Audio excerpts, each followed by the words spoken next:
রাসূল সাল্লাল্লাহু আলাইহি ওয়াসাল্লাম বলেন যে আল্লাহর জন্য বিনয়ী হয়, নিচু হয়, আল্লাহ তাকে সম্মানিত করেন। বলেন আমরা সম্মানিত হতে চাই কি চাই না?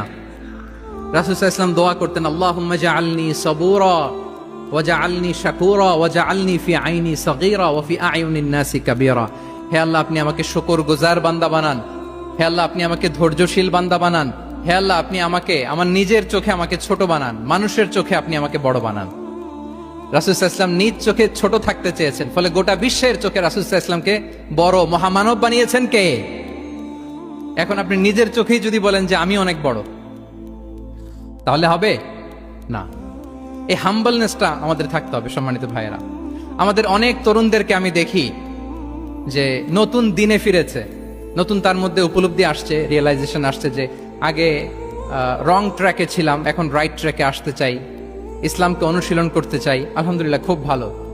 তো তার যখন রিয়েলাইজেশন আসছে, সে কিছু পড়াশোনা শুরু করে দেয়, কিছু পড়াশোনা করে, কিছু স্কলারসদের লেকচার শুনে। তো অনেক তরুণের মধ্যে এই সমস্যাটা একটা কমন ফেনোমেনা, যে একটু পড়াশোনা করে, একটু কিছু স্কলারসদের লেকচার শুনেই ও মনে করে যে আমি সব জেনে গেছি। কি মনে করে? আমি সব জেনে গেছি। এরপরে এখানেই ক্ষান্ত হয় না, এরপরে সে ভুল ধরতে আরম্ভ করে স্কলারসদের। সে বলে যে উনি এই ভুল করছে, উনি এই ভুল করছে, উনি ভ্রান্ত, উনি বাতেল। এরকম একটা কমন ফেনোমেনা আমাদের মধ্যে আছে না নাই বলেন? না, অ্যাবসলিউটলি রং। শিক্ষানবিশ যারা, তারা এটা করবে না। কিছুই শিখেননি আপনি, কিছুই জানেননি এখনো, অনেক দূর যেতে হবে আপনাকে। কোনো বিষয়ে কমেন্টস করতে গেলে, কোনো ইস্যু নিয়ে আপনাকে মন্তব্য করতে গেলে আপনাকে অগাধ পাণ্ডিত্য অর্জন করতে হবে, তারপরে আপনি সে বিষয়ে কথা বলতে পারবেন। তাহলে এই জাতীয় অ্যাটিটিউড যেন কখনো, এগুলো শয়তান করে, এই অ্যাটিটিউড যদি আমার মধ্যে ঢুকে, আপনি হয়তো ইসলাম থেকেও দূরে সরে যাবেন। আল্লাহ এই ধরনের অ্যাটিটিউড থেকে আমাদেরকে হেফাজত করুক, আমরা পড়ি আমিন। তাহলে সম্মানিত সুধী, being proud of our Muslim identity, এই টপিক নিয়ে আমি দুইটা বিষয়ে কথা বলেছি, যে আমরা কিভাবে আমাদের এই মুসলিম আইডেন্টিটিকে প্রিজার্ভ করব, প্রোটেক্ট করব, আর কেন আমাদের এই মুসলিম আইডেন্টিটি নিয়ে গর্ববোধ করা উচিত। সম্মানিত সুধী মণ্ডলী, ইসলাম হচ্ছে আমাদের কোর আইডেন্টিটি, এবং ওমরে ফারুক রাদিয়াল্লাহু তাআলা আনহু বলেছেন, এখানে ইসলামই আমার সম্মান, ইসলামই আমার ইজ্জত। ইসলামের বাইরে যেয়ে যদি আমরা ইজ্জত খুঁজতে চাই, আমাদেরকে আল্লাহ তাআলা অপমানিত করবেন। তাহলে আমরা বোল্ডলি যেন এটা বলি যে আমি মুসলিম। যে আয়াত দিয়ে আমি শুরু করেছি সেটা দিয়ে শেষ করি। আল্লাহ তাআলা বলছেন, ওমান আহসানু কাওলাম মিম্মান দাআ ইলাল্লাহি ওয়া আমিলা সালিহাও ওয়া ক্বালা ইন্নানি মিনাল মুসলিমিন। তার চেয়ে শ্রেষ্ঠ কথা আর কার হতে পারে যে মানুষকে আল্লাহর দিকে ডাকে, নিজে সৎকর্ম করে আর বলে ইন্নানি মিনাল মুসলিমিন, নিশ্চয় আমি মুসলমান। নিশ্চয় আমি কি?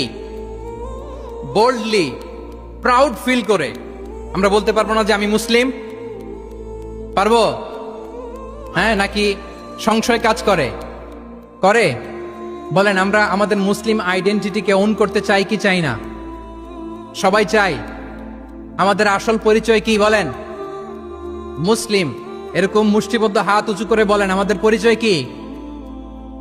আমি প্রশ্ন করলে উত্তর দিতে পারবেন? আওয়াজ করে বলেন, আমি কে?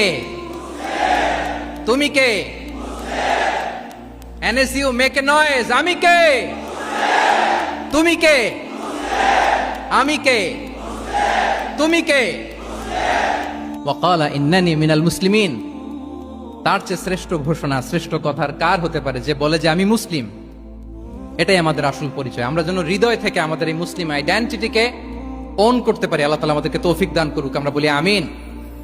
সম্মানিত সুধী মণ্ডলী, ইসলাম হচ্ছে সময়ের অপরিহার্য বাস্তবতা। ইসলাম আমাদেরকে সঠিক জীবন দর্শন শেখায়। আপনি জীবনে সুখী হতে চান, সমৃদ্ধ হতে চান, সফল হতে চান, জীবনের প্রতিটি অঙ্গনে আপনি ইসলামকে প্র্যাকটিস করুন, আপনি সুখী হবেন, for sure, I am telling you. কারণ ইসলামের ছায়াতলেই রয়েছে আমার, আপনার, আমাদের সকলের আলোক স্নাত মুক্তি।